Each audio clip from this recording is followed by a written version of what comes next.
Você já se perguntou se o maior massacre religioso da América foi causado por demônios ou por uma simples disputa de cercas e gados?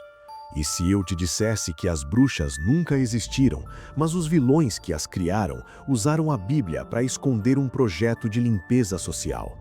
Muitos acreditam que Salem foi um surto de loucura coletiva, mas a polêmica que ninguém discute é: quem lucrou com cada enforcamento realizado naquela colina? O que aconteceria se a sua sobrevivência dependesse hoje de confessar um crime que você jamais cometeu, apenas para satisfazer o ego de juízes que buscavam o poder absoluto sobre a vida alheia?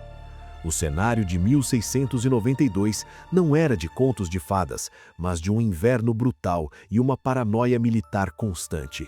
A vila de Salem vivia sob a sombra de ataques indígenas sangrentos e uma crise política que deixou a colônia sem um governo oficial por anos. Imagine viver em um lugar onde o frio congela o solo, a comida é escassa e você acredita piamente que o diabo caminha entre as árvores da floresta vizinha. Esse isolamento transformou a religião em uma armadura, mas também em uma prisão.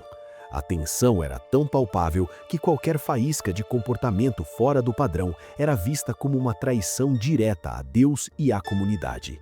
A verdadeira origem do caos não começou com caldeirões, mas com duas crianças e um mistério médico que a ciência da época não sabia explicar.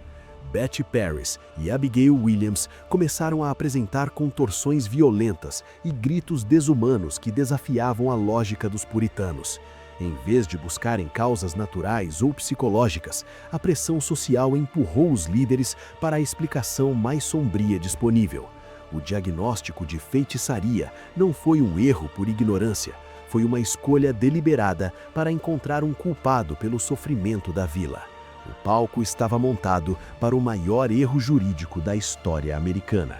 O que poucos historiadores admitem abertamente é que as crianças de Salem detinham um poder de vida ou morte que nenhum adulto ousava questionar.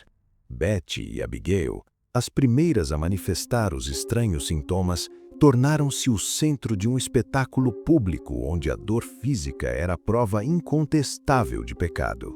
Imagine o peso de uma sociedade puritana onde o silêncio e a submissão eram as regras de ouro para os jovens. De repente, essas meninas encontraram uma forma de serem ouvidas e temidas, manipulando a paranoia coletiva de uma vila que já estava à beira de um colapso nervoso total. Será que elas eram vítimas de um fungo no centeio ou apenas atrizes em um teatro de sobrevivência social? A psicologia do medo em 1692 funcionava como um vírus que se espalhava pelas casas de madeira escura da colônia de Massachusetts. Quando os médicos locais admitiram que o mal era de origem sobrenatural, eles abriram uma caixa de Pandora que ninguém sabia como fechar com segurança. As acusações não ficaram restritas a pessoas marginalizadas ou estranhas, mas começaram a atingir membros respeitáveis da igreja e até crianças de 4 anos de idade. O medo de ser a próxima vítima fazia com que vizinhos apontassem o dedo uns para os outros em um ciclo frenético de autoproteção. Se você não acusasse alguém primeiro, a sua própria piedade e devoção a Deus seriam colocadas em dúvida. A primeira a cair sob o peso das acusações foi Tituba, uma mulher escravizada que servia na casa do reverendo Paris e que simbolizava o estranho para os colonos.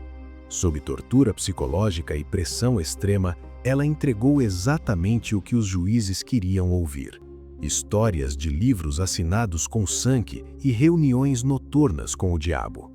Essa confissão forçada foi o combustível necessário para validar as alucinações das meninas e dar início às prisões em massa que assombrariam a história.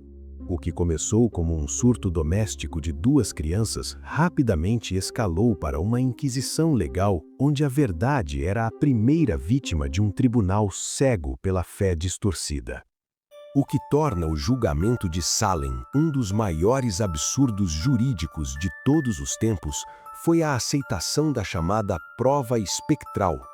Imagine ser condenado à morte porque alguém afirmou ter sonhado com você ou ter visto o seu espírito cometendo um crime enquanto o seu corpo físico estava a quilômetros de distância.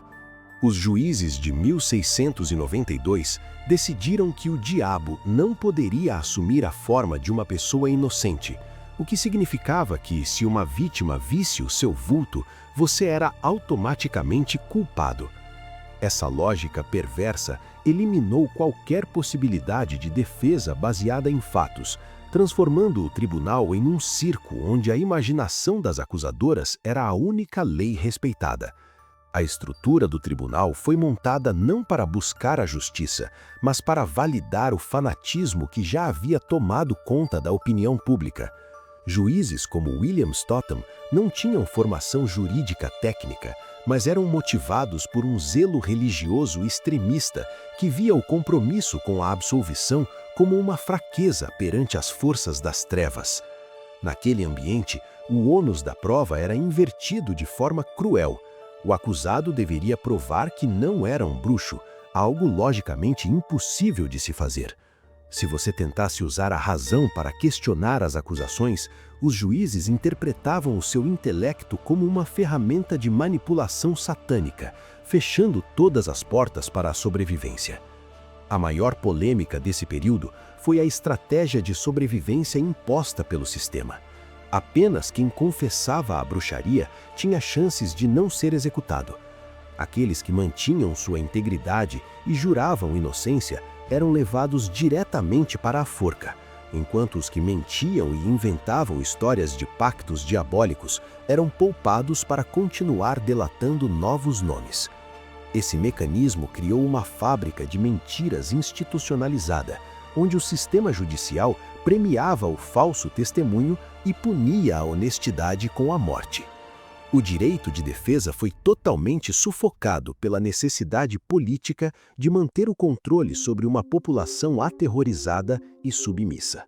Se você olhar além da fumaça do fanatismo, encontrará um padrão financeiro por trás das cordas das forcas de Salem. Muitas das acusações mais ferozes partiam da família Putnam, que estava em uma disputa territorial violenta contra os Porter e outros fazendeiros locais. Naquela época, quando um homem era condenado por feitiçaria, suas terras podiam ser confiscadas e leiloadas, abrindo uma oportunidade lucrativa para vizinhos gananciosos. A feitiçaria era o disfarce perfeito para eliminar concorrentes comerciais e expandir propriedades sem disparar um único tiro. O sangue dos inocentes serviu literalmente como adubo para o crescimento das riquezas de poucas famílias influentes.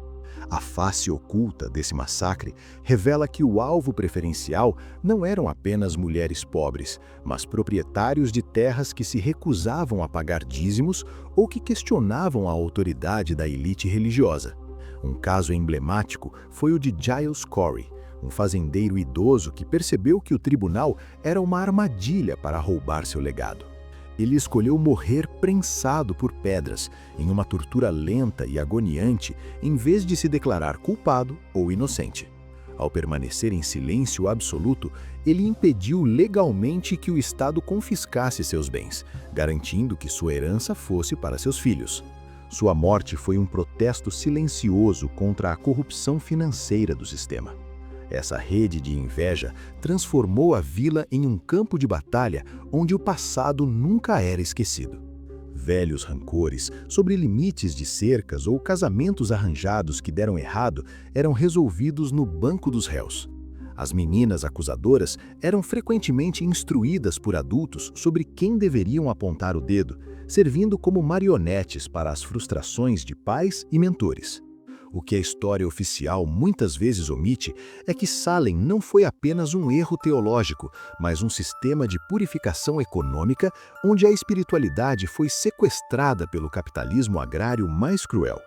O medo do diabo era real, mas a ganância pelos bens do vizinho era muito maior. O silêncio que se seguiu após a última execução em Salem não foi de paz, mas de uma ressaca moral que destruiu a reputação da colônia por décadas. Não demorou muito para que os próprios juízes e jurados percebessem que haviam manchado suas mãos com sangue inocente em nome de uma histeria infundada. Em 1697, o Estado declarou um dia de jejum e arrependimento público, onde o juiz Samuel Sewall admitiu diante de todos o seu erro catastrófico. No entanto, o perdão oficial e as indenizações para as famílias das vítimas levaram séculos para serem concluídos, provando que a justiça, quando falha de forma tão profunda, deixa cicatrizes que nem o tempo consegue apagar totalmente. A verdadeira tragédia de Salem não terminou nas forcas, mas vive no modo como ainda tratamos o que é diferente ou desconhecido. Hoje, não usamos mais tribunais de madeira e provas espectrais, mas as caças às bruxas migraram para os tribunais digitais, onde o cancelamento e o linchamento virtual operam sob a mesma lógica do medo e da falta de provas. A história de 1692 serve como um espelho incômodo que nos questiona: até onde somos capazes de ir para nos sentirmos protegidos dentro de um grupo? Salem nos ensina que, quando abrimos mão da razão em favor da paranoia coletiva, o diabo que tanto tememos acaba sendo o nosso próprio reflexo no espelho da intolerância. O eco dessas histórias reais ainda ressoa em cada esquina da moderna cidade de Salem, que transformou sua dor em turismo, mas que carrega o peso de ser o lembrete eterno da fragilidade da civilização. O que aconteceu naquela vila puritana foi um experimento social sombrio que provou como a política, a religião e a ganância podem se fundir para criar um monstro imparável. Ao contarmos a verdadeira história das bruxas de Salem, percebemos que as únicas entidades malignas presentes eram o ego humano e a sede de poder.